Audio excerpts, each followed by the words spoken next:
Assalamualaikum warahmatullahi wabarakatuh.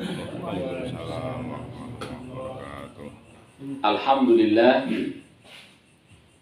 nahmadullaha bini'amih, asyhadu an la ilaha illallah wahdahu la syarikalah, wa asyhadu anna sayyidana Muhammadan abduhu wa rasuluh.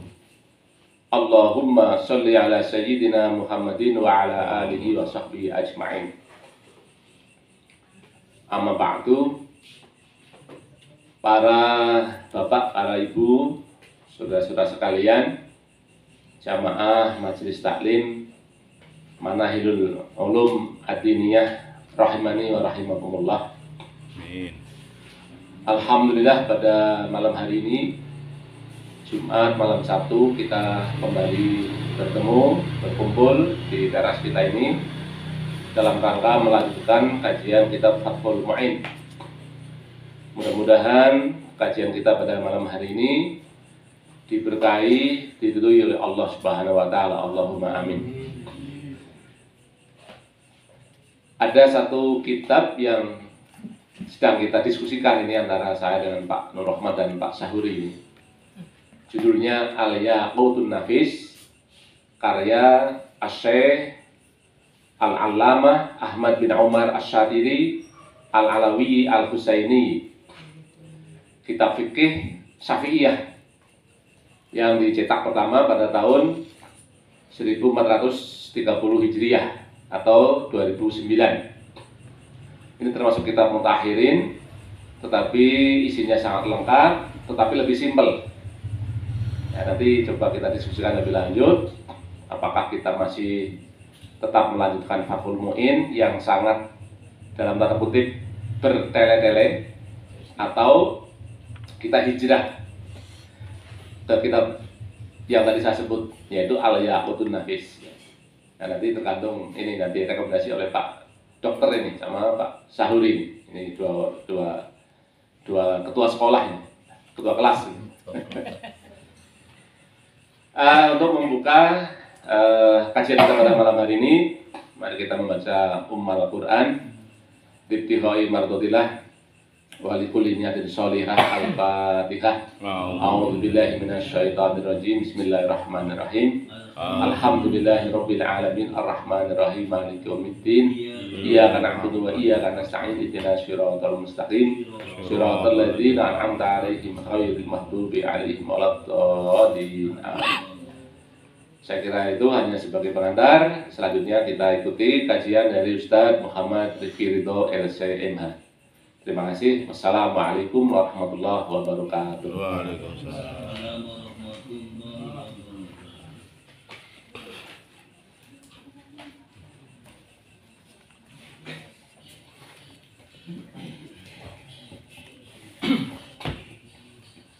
Assalamualaikum warahmatullahi wabarakatuh. Bismillahirrahmanirrahim. Alhamdulillahi rabbil alamin wa afdalu salatu wa taslim ala sayyidina maulana Muhammadin wa ala alihi wa sahbihi ajma'in. Allahumma akhrijna min dhulumatil wahyi wa akrimna bi nuril fahmi وافتح علينا بمعرفة العلم وسهل أخلاقنا بالحلم واجعلنا ممن يستمعون القول فيتبعون أحسنه إلى أن قال ونواقضه. قال المصنف رحمه الله تعالى ونفعنا به وبعلومه في الدارين آمين إلى أن قال ونواقضه أي أسباب نواقض الوضوء أربعة. Maksudnya demikian, wanawaqiduhu, dan hal-hal yang membatalkan wudu. Ay asbabu nawaqidil wudu'i, maksudnya adalah sebab-sebab yang membatalkan wudu. Arba'atun, itu ada 4. Jadi ini bab menjelaskan tentang sebab-sebab yang membatalkan wudu. Jadi kemarin itu kita berbicara tentang arkanul wudu atau rukun wudu, Kemudian setelah kita membahas tentang arkanul wudu, kita juga kemarin membahas tentang kesunahan-kesunahan wudu, lalu juga ditambah dengan kesunahan-kesunahan yang ada di dalam kesunahan-kesunahan di dalam berwudu. Nah, setelah itu urutan berikutnya adalah nawaqidul wudu, yaitu bab atau segala sesuatu yang membatalkan wudu. Halaman 8. Halaman 8. Monggo niku Mas dosen mriki mawon. Nggih, mriki mawon monggo.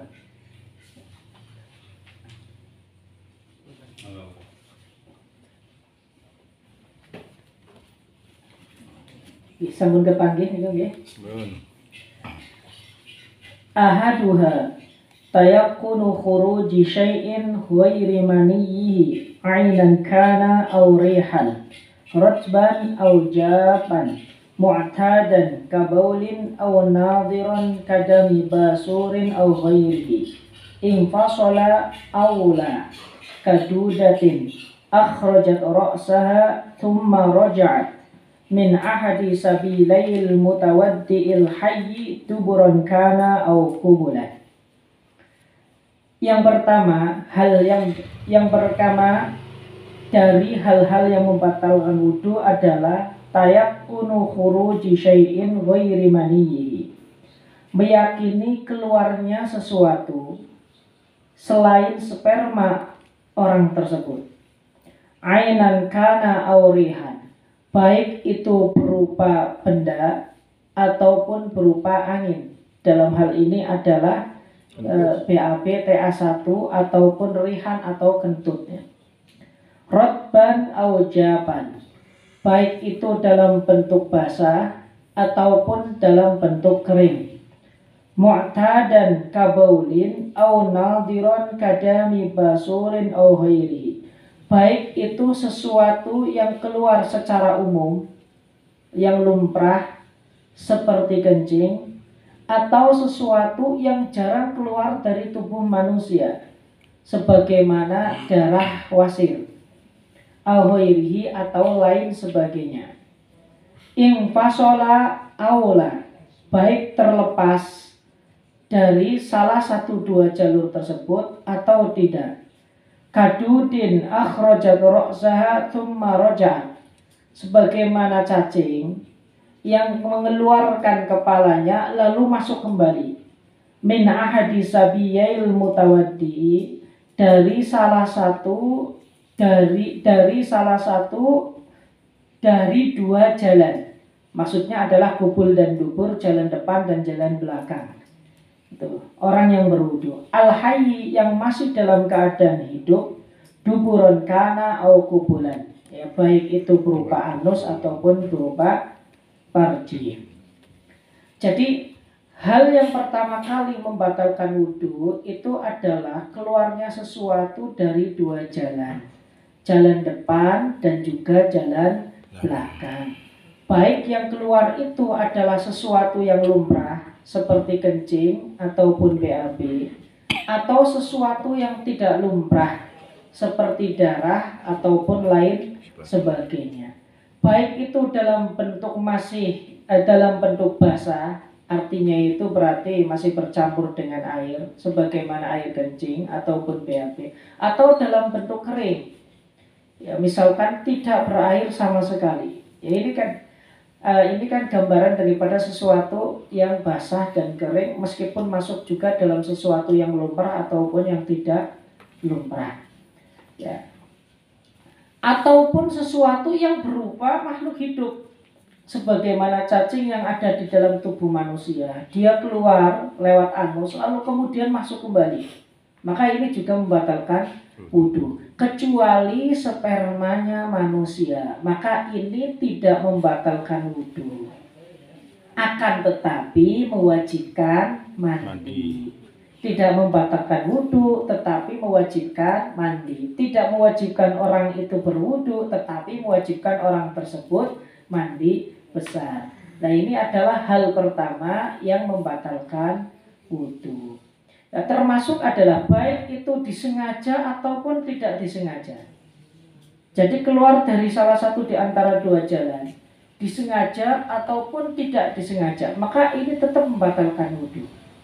Baik itu dalam bentuk pembuangan, misalkan kentut, ataupun BAB, ataupun air kencing, atau bukan dalam bentuk pembuangan. Artinya sesuatu yang keluar dari tubuh kita itu masih sesuatu yang seperti mulanya. Ya, misalkan ada orang itu makan sayur kangkung lalu kemudian BAB keluarnya sayur kangkung kembali, maka ini juga tetap membatalkan wudhu. Ataupun saya katakan tadi, ataupun sesuatu yang tidak lumrah, misalkan ada orang itu terkena atau tertelan kelereng ke dalam perutnya lalu keluar masih dalam bentuk kelereng, maka ini juga tetap membatalkan wudhu. Jadi kesimpulannya, hal-hal yang membatalkan wudhu yang pertama adalah keluarnya sesuatu dari dua jalan yang ada di dalam diri kita, kecuali sperma kita, maka itu tidak membatalkan wudhu, akan tetapi mewajibkan mandi besar. Walau kana al-khariju basuran nabitan dakhilal fard dakhilad duburi fa kharaja aw zada khurubuhu. Meskipun yang keluar itu semacam wasir. Wasir itu kan kayak semacam darah yang ada di bagian belakang manusia, di bagian anus. Itu ternyata tumbuh di bagian dalamnya, lalu kemudian dia itu keluar pada saat keluarnya sesuatu. Ataupun semakin lama semakin besar sehingga itu keluar, maka ini juga membatalkan wudhu. Lakin aftal alamatul kamalur raddad, akan tetapi Syekh Al-Allamah Kamal Ar-Raddad, Syekh Kamal Ar-Raddad itu namanya adalah Kamaluddin Musa bin Muhammad Zainul Abidin bin Ahmad bin Abi Bakar Ar-Raddad Al-Makki Al-Asli.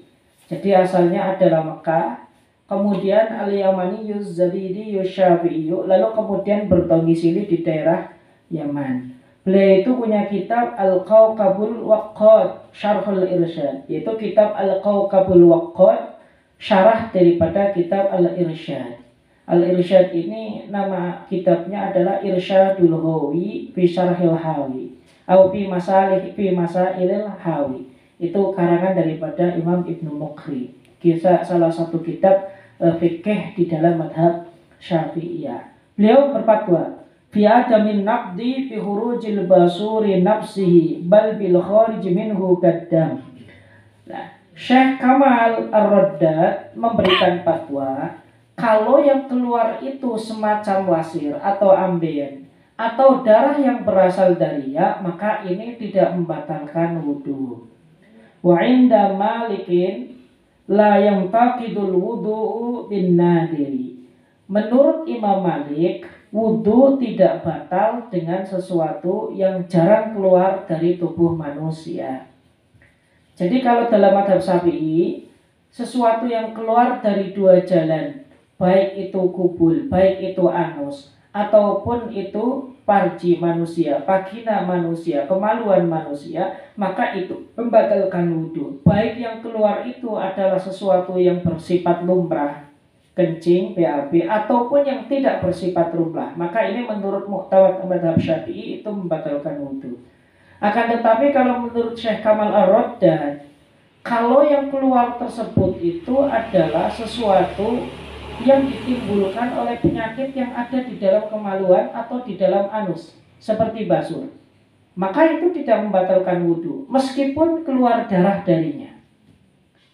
Ini menurut Kamal Ar-Raddad dan salah satu ulama dari kalangan Syafi'iyah. Kemudian kalau menurut Imam Malik, kalau yang keluar itu adalah sesuatu yang tidak lumrah, selain kencing dan BAB, tidak lumrah keluar daripada tubuh manusia, maka itu tidak membatalkan wudhu. Ini menurut Imam Malik. Wa thaniha zawalu aqlin ay tamyizin bisukrin au jununin au ihma'in au naumin. Lil khabari sahihi faman nama falyatawadda. Wa thaniha, yang kedua dari hal-hal yang membatalkan wudhu adalah zawalu aqlin ay tamyizin, hilangnya akal. Ai tamyizin. Yang dimaksud dengan hilangnya akal di sini adalah hilangnya kemampuan yang ada di dalam diri manusia untuk membedakan sesuatu yang baik atau sesuatu yang tidak baik. Ini namanya tamyiz. Bisukrin sebab mabok, au jununin atau gila, au ihma'in atau pingsan, au naumin atau tertidur. Lil khabari sahihi, karena ada hadis sahih, faman nama falyatawaddo, yaitu hadis man nama falyatawaddo. Man nama, siapapun yang tertidur atau siapapun yang tidur, falyatawaddo, maka hendak ia berwudu. Maksudnya adalah ketika melaksanakan sholat. Hal yang membatalkan wudhu yang kedua adalah hilangnya akal dari diri kita karena sebab mabok ataupun sebab edan, gila, ataupun sebab pingsan ataupun sebab tidur. Yang dimaksud dengan akal di sini adalah bukan berarti kita itu menjadi gila, tidak. Tetapi yang dimaksud akal ini diberi penafsiran at-tamyiz. At-tamyiz ini adalah kemampuan yang dimiliki oleh manusia, di mana ketika semua anggota tubuh manusia itu dalam keadaan normal, maksudnya al-hawas, termasuk adalah indera manusia, ya, baik indera perasa atau sebagainya, ini dalam keadaan normal, berfungsi dengan normal, maka dia bisa membedakan antara hal yang baik ataupun yang tidak baik. Ya, cara mengukur orang itu masih memiliki tamyiz yang normal itu gimana? Ketika indera yang ada di dalam manusia itu berfungsi dengan normal, maka di saat indera tersebut bersentuhan dengan sesuatu, maka secara otomatis dia akan bisa mengerti akan sesuatu tersebut. Contoh, ketika indera perasanya jalan, maka ketika dia itu disuruh untuk mencicipi rasa manis, maka dia akan langsung mengerti kalau ini adalah rasa manis. Maka itu berarti orang tersebut masih memiliki kekuatan atau memiliki tamyiz. Ketika tubuh masih sehat, kemudian indera perabaannya masih normal, maka ketika tangan orang tersebut tersentuh api, maka secara spontanitas maka orang tersebut akan merasakan panas. Maka ini berarti orang tersebut masih punya kemampuan tamyiz. Berbeda ketika orang misalkan kena api lalu dia tidak merasakan panas, akan tetapi dalam beberapa waktu dia baru merasakan panas, maka ini berarti kekuatan tamyiznya ini sudah tidak sempurna, maka dia tidak dikatakan tamyiz. Lah, sesuatu yang membatalkan wudhu yang nomor 2 ini adalah hilangnya akal. Maksud daripada akal tadi adalah kemampuan untuk membedakan hal yang baik ataupun hal yang buruk. Atau ketika kita membahas atau mengkajinya lebih mendalam adalah ketika manusia tersebut masih bisa merasakan pengetahuan yang muncul dari sesuatu yang bersifat a priori, atau mendapatkan pengetahuan a priori, spontan. Kena panas merasakan panas, kena dingin merasakan dingin. Ketika disuruh makan sesuatu yang pedas, maka dia merasakan pedas. Maka berarti ini kekuatan tamyiz manusia itu masih ada. Hal ini didasarkan hadis sahih daripada baginda Rasul sallallahu alaihi wasallam yang berbunyi, man nama falyatawaddo, barang siapa yang tertidur maka hendaknya ia berwudu. Maksudnya adalah ketika melaksanakan aktivitas ibadah yang disyaratkan untuk sesuci. Wa kharaja bi zawalil aqli an-nu'asu wa awailu nash'atis sukri fala naqdha bihima. Kemudian dikecualikan dengan zawalul aqli, dengan hilangnya akal, an-nu'asu, rasa ngantuk, wa awailu nash'atis sukri, dan permulaan ketika orang ini mabuk. Jadi ketika orang itu mabuk, tapi yang dipahami mabuk di sini adalah bukan mabuk karena mengkonsumsi minuman keras. Sebab kalau mabuk mengkonsumsi minuman keras ini lain cerita. Tetapi adalah mabuk yang dipengaruhi oleh berbagai hal yang bisa memicu orang tersebut itu mabuk. Nah, secara umum orang mabuk itu kan melewati sebuah proses. Tidak mungkin ketika dia itu, misalkan ketika dia itu mencium bau yang dia sendiri itu tidak tahan atas bau tersebut, lalu kemudian dia itu langsung tidak sadarkan diri, ataupun dia tidak bisa mengontrol diri, akalnya tidak bisa berfungsi dengan normal, itu tidak mungkin. Pasti akan mengalami sebuah proses. Maka awal-awal dia itu akan mabuk, maka ini tidak membatalkan wudhu. Karena ini adalah prosesnya. Fala naqdu bihima, maka tidak batal wudhu dengan keduanya, yaitu dengan ngantuk atau di saat dia akan mabuk. Kama idza syakka hal nama aw na'asa. Sebagaimana ketika orang tersebut itu ragu hal nama aw na'asa, apakah ngantuk atau tertidur, apakah tidur ataupun ngantuk. Ini maksudnya gini. Saat yang dikecualikan dari hilangnya akal adalah rasa ngantuk dan permulaan ketika dia mabuk. Maka ini tidak membatalkan wudhu. Saya garis bawahi yang dimaksud dengan mabuk di sini adalah mabuk bukan karena mengkonsumsi minuman keras.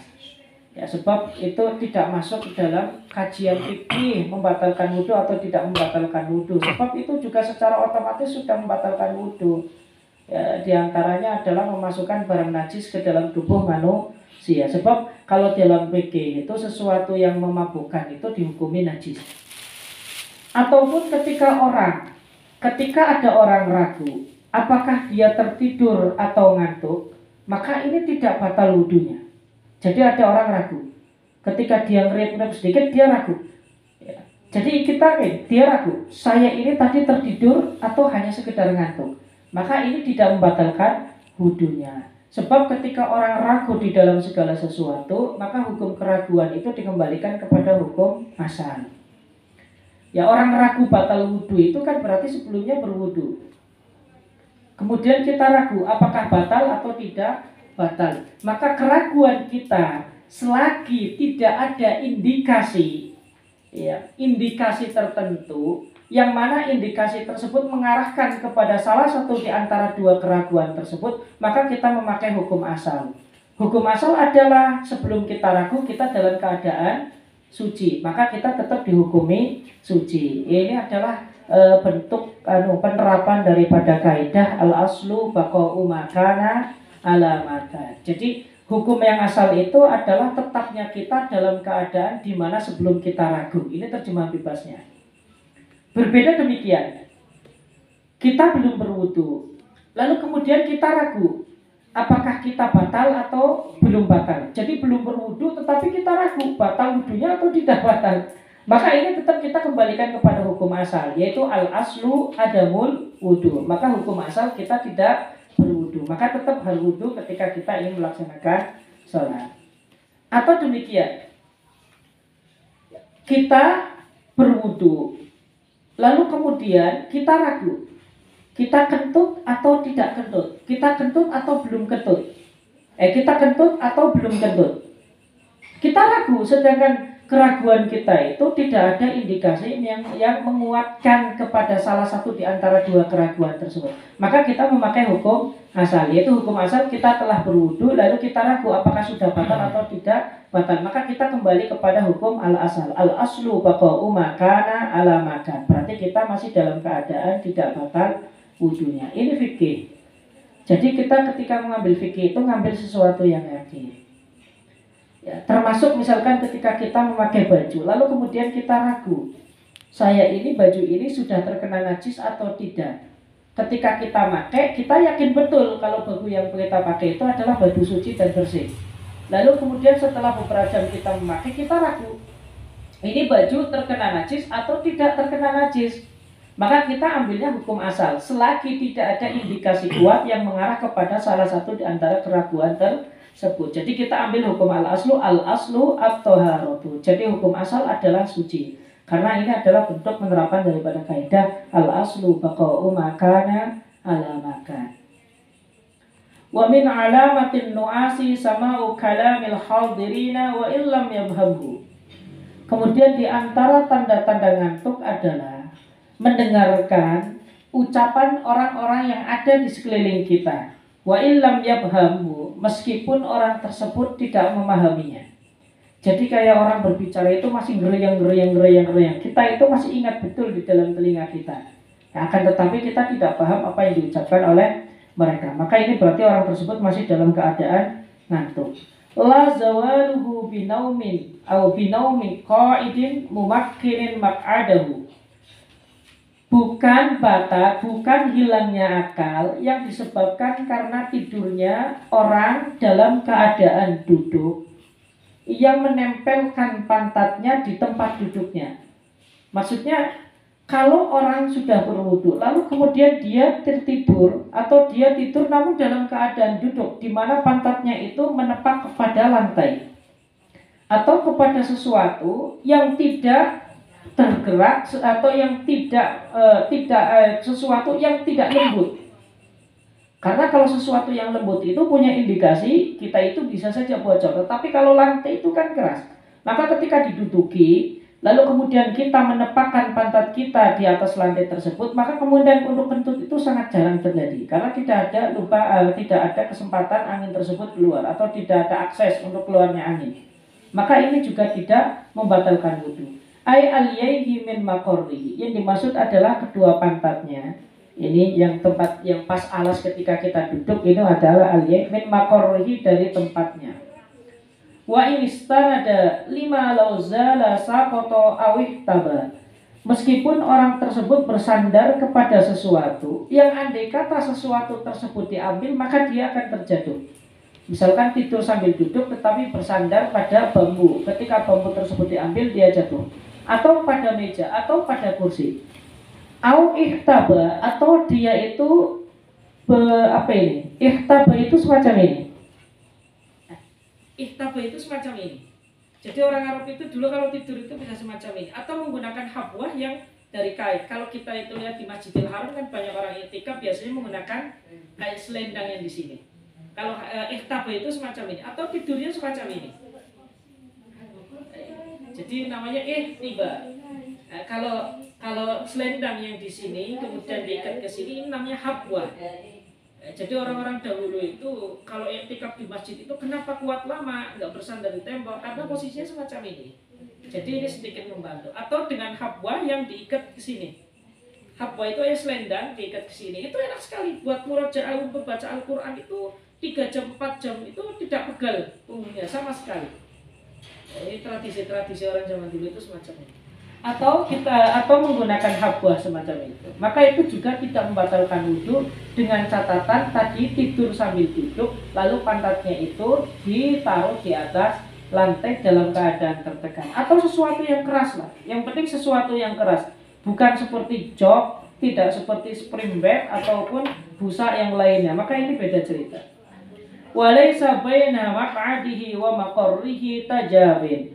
Kemudian di antara pantat dan juga tempat duduknya tidak ada lubang atau tidak ada rongga atau tidak ada akses yang memungkinkan keluarnya kentut. Wa yang taqidu wudu'u mumakkinin intabaha ba'da zawali aliyatihi an maqarrihi. Kemudian wudunya orang yang tertidur dalam keadaan duduk tadi bisa batal ketika dia terbangun namun sudah tidak dalam keadaan mumakkin. Misalkan tidur dalam keadaan duduk, dia yakin betul kalau dia itu tidur dalam keadaan duduk, akan tetapi terbangun sudah tidak dalam keadaan duduk lagi. Misalkan sudah miring kanan, pantatnya sudah tidak nepak lagi, maka ini batal wudunya. La wudu usya'abin hal kana mumakkinan amla. Bukan wudunya orang yang ragu apakah dia tertidur mumakkin atau tidak. Nah ini maka tidak batal. Jadi ada orang tertidur lalu dia ragu, saya itu tadi tertidur dalam keadaan duduk tetapi saya itu tadi menepakkan pantat saya atau tidak ya dalam lantai. Maka ini wudunya tidak batal. Kenapa? Karena setiap keraguan ketika tidak ada indikasi yang menguatkan salah satu di antara dua keraguan tersebut, maka kita kembali kepada hukum asal. Hukum asal kan tadi suci. Kita dalam keadaan berwudu. Tapi kita ragu, apakah tadi saya tertidur? Betul, tidur itu membatalkan wudu. Cuma kan tidur itu ada kalanya tidur yang membatalkan wudu, tidur yang tidak membatalkan wudu. Tidur yang tidak membatalkan wudu adalah tidur dalam keadaan tutup dengan menepakkan pantat kita di lantai. Kita ragu, tadi saya tidur dalam keadaan duduk atau tidak. Maka ketika ragu demikian, kita ambil kepada hukum asal, yaitu asalnya kita belum batal. Maka tetap itu tidak batal wudunya. Au hal zalat aliyatuhu qabla liyaqadati am ba'daha. atau dia ragu, ini saya bergeser setelah bangun atau tidak, maka ini tetap wudunya masih ada dan kita dihukumi masih suci. Wa tayakkunur ru'ya ma'a adami tadzakkuri naumin la athara lahu. Yakin kita itu bermimpi, tetapi kita tidak ingat apakah ini dalam keadaan tidur atau tidak, atau kita tidak ingat dalam tidur yang mana kita bermimpi. Jadi kita ingat hanya mimpinya saja, tetapi kita tidak ingat waktunya mimpi itu kapan. Ya, maka ini tidak mempengaruhi terhadap apakah dia itu apakah wudunya batal atau tidak. Maka ini tetap wudunya suci. Bihilafihi ma'asyaki fihi, berbeda ketika dia ragu di dalamnya. Maksudnya dia memang yakin bermimpi, tetapi dia ragu apakah mimpi dalam keadaan tidur ataupun tidak tidur. Jadi masalah pertama itu ketika bermimpi, tetapi dia tidak ingat apakah tidur atau tidak tidur. Atau dia bermimpi tetapi nggak ingat tidurnya kapan. Maka ini tak membatalkan wudu. Tetapi kalau dia bermimpi, lalu kemudian dia ragu, dia tidur atau tidak tidur, maka ini membatalkan wudu. Kenapa? Karena secara umum, ini kan indikasi yang kuat. Secara umum orang mimpi itu dalam keadaan tidur. Ketika ragunya, apakah saya mimpi dalam keadaan tidur atau mimpi dalam keadaan tidak tidur, maka indikasi yang lebih kuat itu adalah yang kedua, yaitu mimpi dalam keadaan tidur. Maka ini berpengaruh kepada kesuciannya, yaitu membatalkan wudu. Li'annaha murajjihatun li'ahadit tarfain. Karena ya mimpi ini adalah faktor penguat terhadap salah satu di antara dua sisi. Maksudnya sisi keraguan antara tidur dan tidak tidur. Wa thalithuha, yang ketiga, mashu farji adamiyin, yaitu memegang kemaluan manusia, au mahalli qat'ihi, atau tempat terpotongnya kemaluan. Walau limayyitin aw sohirin, meskipun milik si mayit atau milik anak kecil. Kubulan kanal farju aw duburon, baik itu farji ataupun dubur, baik itu kubul ataupun dubur. Kemudian nomor 3, sesuatu yang membatalkan wudu yang ketiga adalah memegang kemaluan, baik itu laki-laki ataupun perempuan. Jadi kalau laki-laki itu memegang vagina, memegang kemaluan, kemudian perempuan itu memegang vagina, maka ini membatalkan wudu. Baik itu kabul manusia ataupun baik itu orang kecil ataupun orang dewasa. Baik itu kemaluan diri sendiri ataupun orang lain. Ini sebagai contoh. Ataupun kemaluan daripada si mayit, orang yang masih hidup ataupun yang masih mati atau yang sudah mati, maka ini tetap membatalkan wudu. Muttasilan o maktuan, baik itu masih ada, artinya masih nyambung dengan asalnya ataupun sudah terlepas. Misalkan kita memegang kemaluan yang sudah terpotong, ini hanya sebagai misal, maka itu juga tetap membatalkan wudu. Illa ma quti'a fil khitani, kecuali bagian yang dipotong di saat khitan. Ya, kulupnya laki-laki kemudian dikitan kemudian terlepas, maka itu ketika dipegang maka tidak membatalkan wudu. Wan naqidu minad duburi multaqal manfadi, yang membatalkan wudu dari bagian belakang, bagian anus adalah multaqal manfadi, adalah bagian yang bagian yang berada di antara lubang tersebut. Jadi misalkan ada lubang ini, maka bagian yang menempel, ya bukan bagian yang menempel itu sudah membatalkan wudu. Ketika kita duduk tongkrong itu, maka bagian yang tertempel antara satu sisi dengan sisi lain di antara dua lubang itu yang membatalkan wudu. Maka ketika itu tersentuh pun itu membatalkan wudu.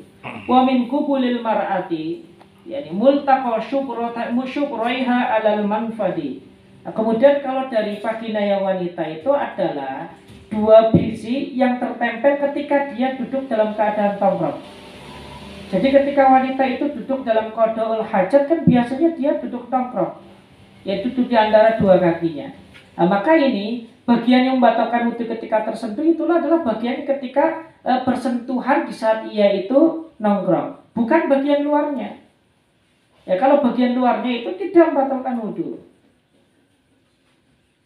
Lama wara'ahuma kamahalli hitaniha, bukan bagian yang ada di belakang, artinya bagian dalam kamahalli hitaniha, yaitu sebagaimana tempat hitannya wanita. Maka ini tidak membatalkan. Naam ya, yundabul wudu'u min massi nahwil anati. Disunahkan berwudu ketika orang tersebut memegang bulu kemaluan. Tidak membatalkan wudu, akan tetapi itu disunahkan berwudu. Wabatini aliyati, dan bagian dalam pantat. Jadi ada lubang itu ya. Maka ini ketika terbang itu juga disunahkan berwudu. Wal unsayaihi, dan perinsilan ya, telur pistol ya. Ini ketika dipegang itu juga disunahkan untuk berwudu. Wa sya'rin nabata fawqa dzakari, atau rambut yang tumbuh di atas kemaluan. Jadi di kemaluan itu tumbuh rambutnya, kemudian kalau megang kemaluannya batal. Tapi kalau megang rambutnya, ya ini maka dihukumi sunnah untuk berwudu. Wa asli fakhdin, dan asal paha. Ini berarti ini ya bagian kita yang paling pok itu, yang paling mendekati kepada pantat ya. Ya antara selangkangan itu ya. Maka itu juga disunahkan untuk berwudu. Kemudian walam sisohiratin, dan juga memegang perempuan yang masih kecil.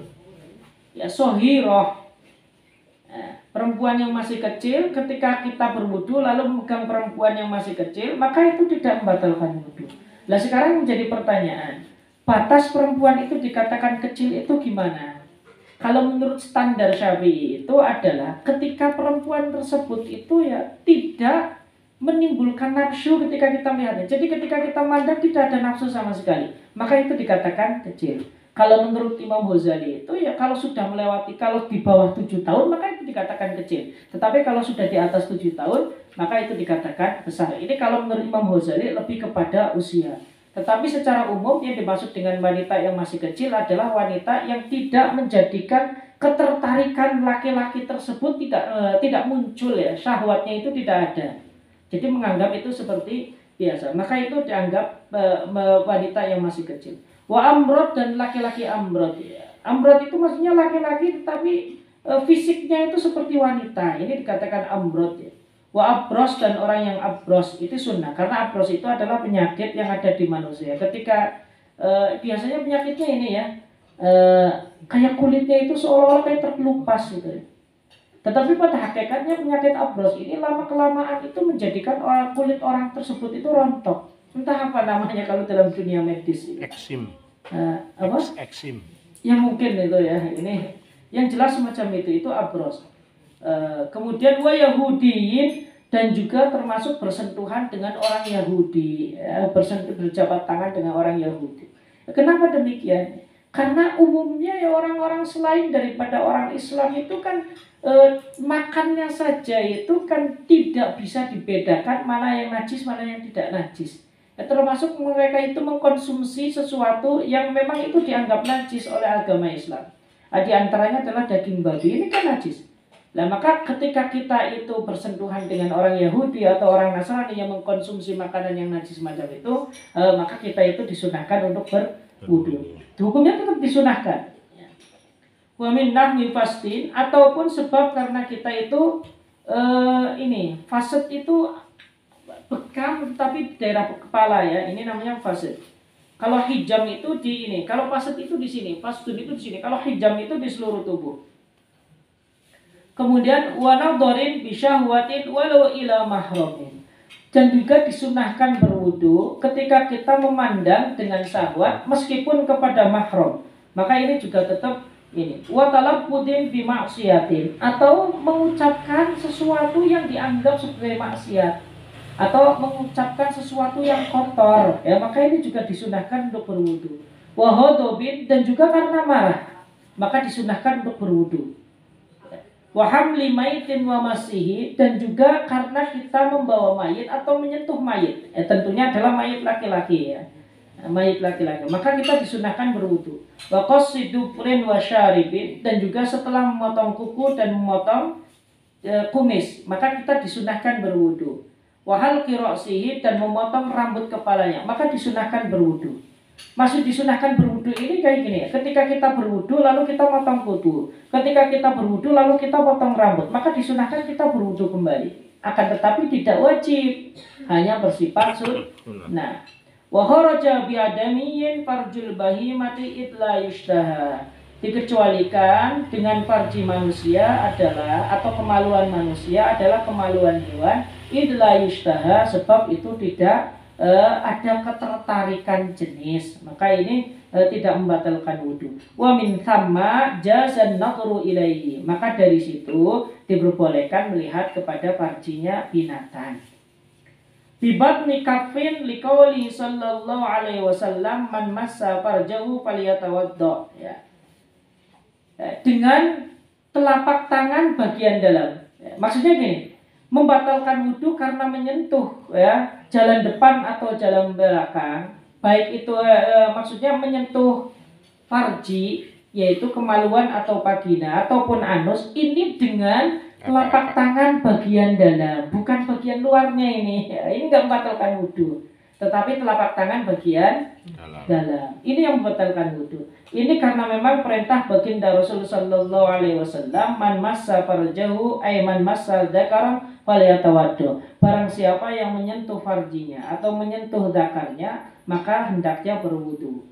Kemudian apa batasnya telapak tangan bagian dalam? Wa batnul kaffi wa batnur rahataini wa batnul asabihi wal munharifu ilaihima indam tibaqihima. Yang dimaksud dengan telapak tangan bagian dalam adalah bagian dalam telapak tangan ditambah dengan bagian dalam jari-jari beserta dengan pinggiran di antara keduanya yang menempel ketika ditempelkan. Ma'a yasiri tahammulin, dengan ada tekanan sedikit. Jadi cara mengukur telapak tangan bagian dalam itu kita ini. Jadi menempelkan kedua tangan kita atau kita taruh di lantai. Ya, maka bagian yang menyentuh lantai itu adalah bagian dalam, termasuk adalah hirip-hiripnya ini, pinggiran-pinggiran yang ada. Ya, tetapi tidak sampai ini. Bukan bagian ujung jari. Ya, duna ru'usil asabi'i wa ma bainahuma wa harfil kaffi. Bukan ujung daripada jari ini namanya anamil. Maka ini tidak termasuk karena ini ada bahasa sendiri, ya. Jadi yadun itu diucapkan dari sini sampai sini. Ini yad dalam bahasa Arab. Kemudian ini namanya kafun. Dari sini, ini kan ku, maka dari sini sampai sini ujung jari ini kan kufun. Tetapi ujung jari ini bahasa Al-Qur'annya sudah ada nama sendiri, namanya anamil. Maka ketika Allah mengatakan yaj'aluna asabi'ahum fi adhanihim ay anamilahum, mereka menjadikan ujung jarinya ini yang dimasukkan di telinga, kan ini tangan nggak mungkin masuk. Yaj'aluna asabi'ahum fi adhanihim minas sawa'iqi hadarul maut. Maka penafsiran daripada asabi di situ adalah al-anamil. Jadi anamil itu punya istilah sendiri ujungnya. Jadi dia tidak masuk ke dalam kata kam. Saya ulangi lagi. Jadi yadun bahasa Arab ini sampai ini yad. Maka bagian ujung jari ini namanya anamil. Kemudian dari sini sampai ini namanya kaf. Ini namanya ko. Kemudian dari sini sampai sini nanti ini namanya sa'id. Nah, kemudian dari sini ke sini namanya adud. Nah, kemudian dari sini secara ini seluruh namanya yadun. Nah, ini bahasa Arab itu semacam itu. Jadi detailnya semacam itu. Maka ketika berbicara tentang hukum memang harus paham betul batasannya itu dari mana. Nah, ini ya. Wah, dan termasuk adalah pinggiran daripada kafain. Nah, kalau ini juga termasuk ini, ya. Ini yang ada ini. Ini juga termasuk adalah bagian dalam. Nah, inilah baru tiga hal, ya, dari hal-hal yang membatalkan wudu, ya. Wallahu a'lam bishawab. Sudah jam 9. Monggo lanjut dengan